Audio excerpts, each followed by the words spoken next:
Les services secrets américains publient les principales conclusions de leur rapport sur l'origine du Covid-19.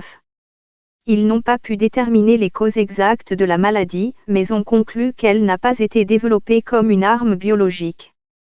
En mai, le président américain Joe Biden a demandé à la communauté américaine du renseignement de vérifier toutes les versions de la propagation du Covid-19, y compris les mutations de la transmission naturelle du virus de l'animal à l'homme et les spéculations plus scandaleuses sur une fuite du virus d'un laboratoire en Chine. Mardi, la communauté du renseignement a soumis un rapport classifié au président, mais aucun consensus n'a été atteint sur l'une ou l'autre version. Après avoir examiné tous les renseignements et autres informations disponibles, la communauté du renseignement reste incapable de parvenir à une conclusion définitive quant aux causes les plus probables de l'origine du Covid-19, indique une description déclassifiée du rapport, qui a été publié sur le site internet du directeur américain du renseignement national. Deux hypothèses sont considérées comme plausibles par toutes les agences, la transmission naturelle à partir d'un animal infecté et un incident lié à un laboratoire. L'hypothèse prédominante au sein de l'établissement scientifique depuis la pandémie était que le SRAS-CoV-2 était d'origine naturelle, par le biais de la transmission de l'animal à l'homme et des mutations que le coronavirus aurait pu subir dans son nouvel environnement. Les virus présents dans les chauves-souris sont considérés comme les candidats les plus probables. Cette hypothèse est également étayée par le fait que bon nombre des premiers cas connus fin 2019 sont liés à un marché aux oiseaux à Wuhan. Toutefois, les scientifiques ne sont pas parvenus à reconstituer l'évolution exacte du virus, et il semble que les premiers cas ne soient pas tous liés au marché des oiseaux. Enfin, l'habitat de chauve-souris le plus proche se trouve à des centaines de kilomètres de Wuhan, mais l'Institut de virologie de Wuhan y est situé.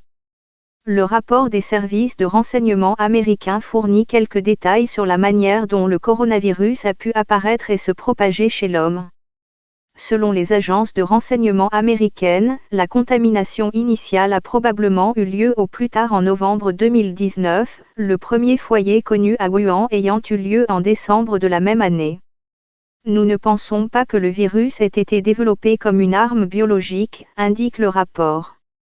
La plupart des agences concluent également avec un faible degré de confiance que le SRAS-CoV-2, le virus à l'origine du Covid-19, n'est probablement pas le résultat du génie génétique. Cependant, deux agences estiment que les preuves sont insuffisantes pour confirmer ou infirmer cette affirmation. L'origine artificielle du coronavirus est également contredite par la conclusion des services de renseignement américains selon laquelle les responsables chinois n'avaient aucune connaissance du virus avant l'épidémie initiale de Covid-19. Toutefois, le rapport cite une agence de la communauté du renseignement, qui conclut avec une certitude modérée que la première exposition humaine au SRAS-CoV-2 a très probablement été le résultat d'un incident lié à un laboratoire. Un tel incident était probablement lié à l'expérimentation, à la manipulation d'animaux ou à la collecte d'échantillons à l'Institut de virologie de Wuhan, explique l'agence anonyme.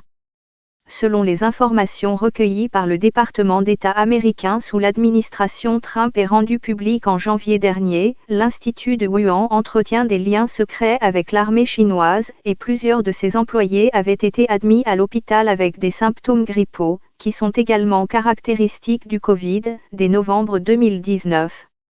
Les services de renseignement américains attribuent leur incertitude quant à l'origine du virus au fait que la Chine ne fournit pas toutes les informations qui permettraient de rendre la situation plus sûre. En particulier, les services de renseignement ne disposent d'aucune information sur les premiers cas de la maladie et leurs liens éventuels avec certains lieux ou employés de certaines institutions.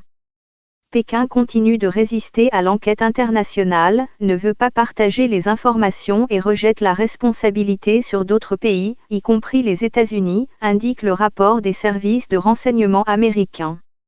Ces actions sont en partie révélatrices de l'incertitude du gouvernement chinois quant à l'issue de l'enquête. Elles reflètent également le mécontentement de la communauté internationale qui utilise cette question pour exercer une pression politique sur la Chine. Vendredi soir, M. Biden a affirmé que la Chine disposait d'informations essentielles sur les origines de la pandémie. Dès le début, cependant, les responsables gouvernementaux en Chine ont essayé par tous les moyens de soustraire ces informations aux enquêteurs internationaux et aux représentants de la communauté sanitaire mondiale, signale le président américain dans un communiqué. Une équipe d'experts de l'Organisation mondiale de la santé a visité l'Institut de virologie de Wuhan en février de cette année, mais leur visite a été étroitement surveillée par les autorités chinoises, et les scientifiques eux-mêmes ont rapidement révélé qu'on ne leur avait pas tout montré.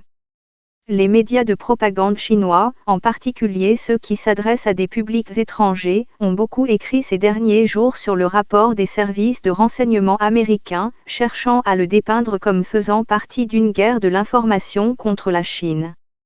Pendant ce temps, la Chine elle-même s'est employée à diffuser toutes sortes de théories alternatives non fondées sur l'origine du virus, affirmant qu'il provenait de l'extérieur du pays.